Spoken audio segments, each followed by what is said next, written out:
morning all of you. Today we will discuss hyperventilation. Okay, hyperventilation also known as excessive breathing. Okay, hyper is ज्यादा, ventilation is breathing. Okay, तो हम कब किस condition में hyperventilation किया जाता है? hyperventilation अच्छा होता है कि नहीं?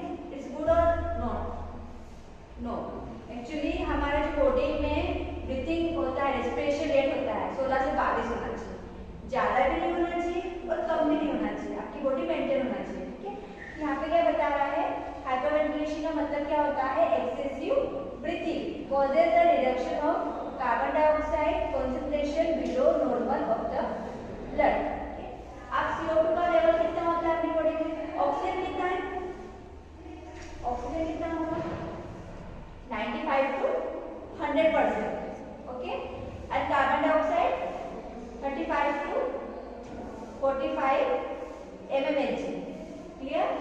35 से 45 mmHg मिलीमीटर मर्क्यूरी.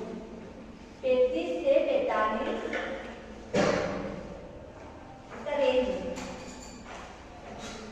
आप नीचे लिख सकते हो normal range of carbon dioxide 35 to 45 mmHg.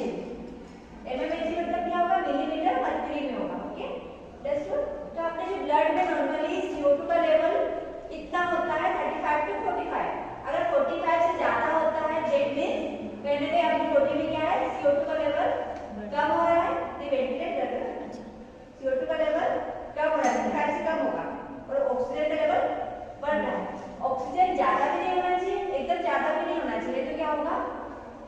आपके जो लंग्स होते हैं फट जाएंगे, एल्वुलाई कोलैप्स हो जाएंगे. ओके, तो जो नॉर्मल लिमिटेशन है वही होना चाहिए. जैसे ऑक्सीजन 95 to 100% है आपकी बॉडी में.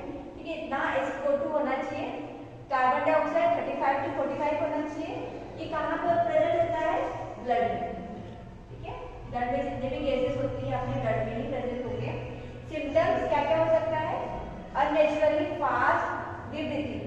जब पेशेंट को ब्रीथिंग डिफिकल्टी होता है तब आप क्या करते हो? पेशेंट को वेंटिलेट करते हो. हाइपर में वेंटिलेट करते हैं. वेंटिलेट मींस होता है आर्टिफिशियल ब्रीथिंग प्रोवाइड करते हैं with the help of ventilator and एमोवेक. Okay, understood. And second one is attention seeking behaviour. Attention seeking behaviour means एक